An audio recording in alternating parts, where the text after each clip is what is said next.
it was just last week, or was it this? Yeah, with the hot tool, in another uh, pump and dump kind of thing.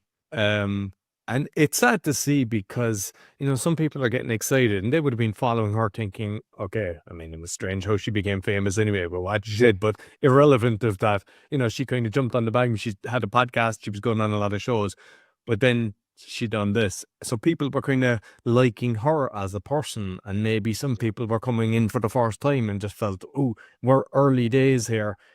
And it's sad to see when, because like that's our, they make it look like, oh, we never planned this. This is, but you just by listening, and was it 15% fees that they were charging, and what they released to the market. So when you see that, because that's hurting you as such with all the different things you're doing, because when a person gets burnt, they think, I hate blockchain or I hate crypto. It's just that the worst, it's like in real estate or whatever. Like if you get caught by a guy who pretended he was on your property and it never existed or whatever, it's the same thing. You get kind of detest.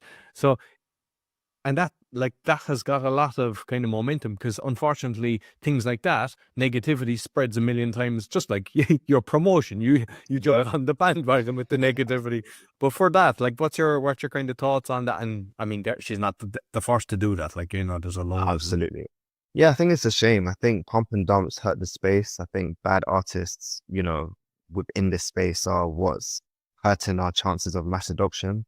I do think that I mean, I spoke to a gentleman yesterday at an event who, there's people creating sophisticated tools to sort of weed out these players in the space, essentially stress testing, a token based on, say, set tokenomics. Of course, a lot of these meme coins have zero tokenomics. That's almost the nature of them.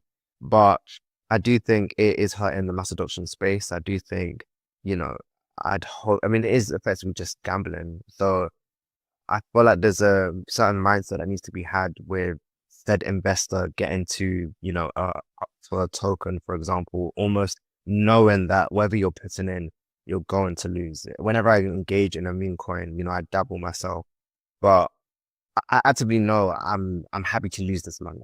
Like, if it goes, it's whatever I expected it, no problem. Which is why I think, necessary precautions and adequate education is needed. But one of my favorite mantras is, I say this to like my brother all the time, but those that don't hear fail. And I think that some people they won't hear their advice, so they just have to learn their painful lesson, and they'll learn that way, which is it's fine. We've all been there.